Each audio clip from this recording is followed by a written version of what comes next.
Jumpa lagi bersama dengan saya, Mr. Sorchan, di dalam channel pengembangan kepribadian atau mentoring self improvement. Konteks besar kita adalah bagaimana kita menghadirkan perbedaan bersama-sama dengan orang lain. Bagaimana kita ingin menjalankan hidup penuh kebermaknaan. Dan ketika kita menjalankan hidup kebermaknaan, kita perlu terhubung dengan orang-orang yang mengejar kebermaknaan. Karena menghadirkan perbedaan atau kebermaknaan hidup perlu melibatkan banyak orang. Nah, sebelum kita terhubung dengan orang-orang yang mengejar kebermaknaan, kita perlu menyusun visi kita yang jelas atau yang disebut impian saya. Ada sebuah impian yang dibuat oleh John C. Maxwell, coach kepemimpinan, ahli kepemimpinan internasional, yang terinspirasi dari Martin Luther King Jr.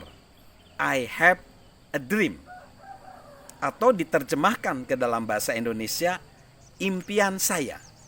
Aspek-aspek di impian ini bisa kita tiru, bisa kita teladani, kita pelajari, agar kita juga menyusun impian versi kita masing-masing. Karena setiap orang punya impiannya masing-masing. Setiap orang ada tujuan ketika dia diciptakan di muka bumi ini. Saya akan bacakan impian saya. Impian saya. Sejarah membuktikan bahwa di setiap zaman akan muncul momen saat pemimpin harus maju untuk memenuhi kebutuhan zaman. Karena itu, tidak ada pemimpin yang tidak punya peluang untuk menjadikan hidup sesama lebih baik. Orang-orang di sekitarnya juga memiliki hak istimewa yang sama. Untungnya, saya percaya Tuhan mengirimkan orang-orang yang hebat yang akan memenuhi tantangan zaman ini. Impian saya membuat saya, satu, meninggalkan yang bisa saya lakukan demi menjadi sosok yang bisa saya wujudkan.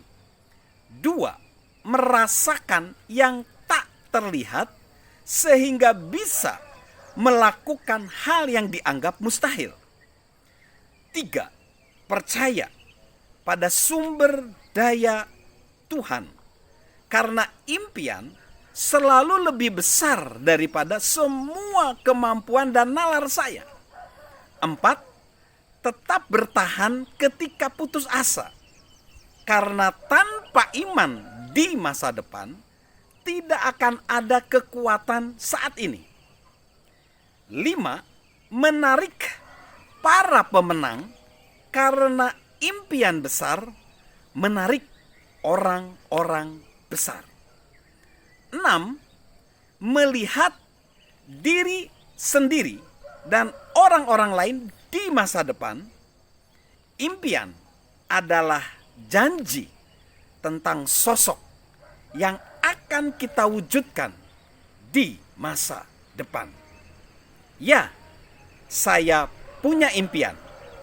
Impian itu lebih besar dari anugerah manapun yang saya dapatkan. Besarnya seluas dunia, tetapi dimulai dengan satu impian.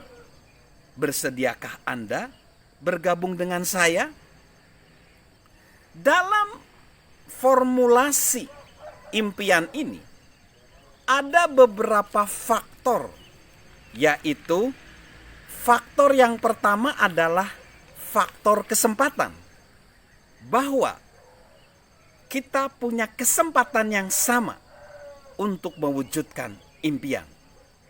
Faktor yang kedua adalah faktor kepercayaan, di mana kita percaya bahwa Tuhan akan mengirimkan orang-orang hebat bergabung bersama kita dalam menerima tantangan itu.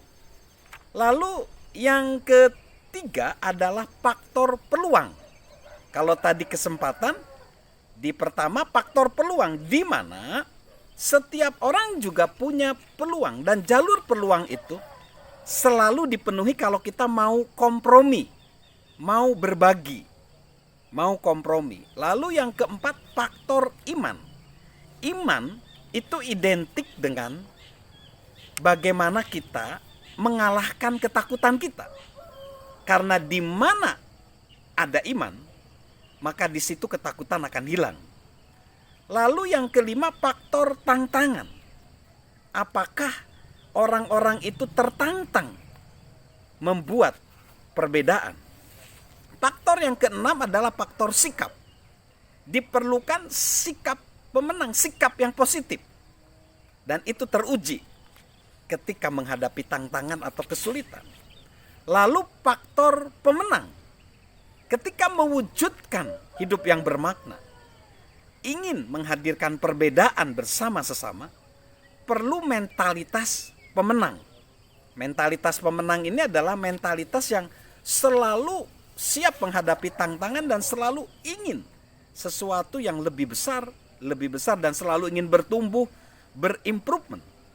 Lalu yang kedelapan, faktor janji. Janji sama dengan komitmen, di mana dalam perwujudan impian perlu komitmen. Dan faktor yang kesembilan, ajakan. Orang-orang dapat bergabung dengan kita kalau visi kita besar. Kalau alasan kita besar, visi kita besar, maka tanggapan orang besar. Tapi kalau visi kita kecil, alasan kita kurang besar, maka orang nggak mau menerima ajakan kita. Nah, jadi kita perlu mempertanyakan kepada diri kita, bagaimana dengan impian kita semua? Sebagian besar orang ingin melakukan hal bermakna dan mereka memiliki niat, memiliki ide, tetapi jarang memiliki visualisasi atau tulisan yang jelas dan spesifik tentang impian mereka.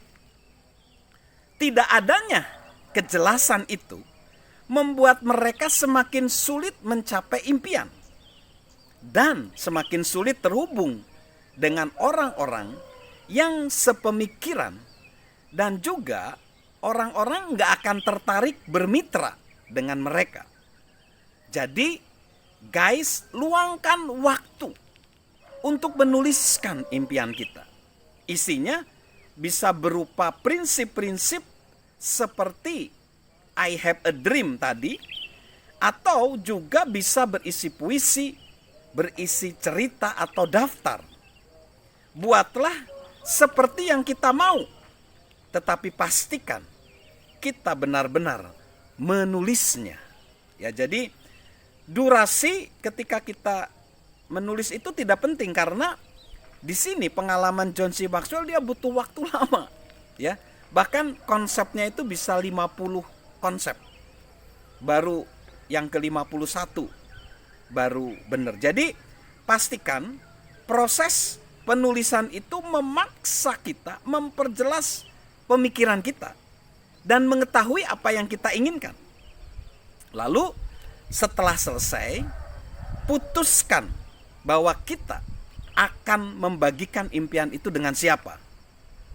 Dan di sini kita akan menemui resiko yang membuat kita tidak nyaman, tetapi membuat perbedaan.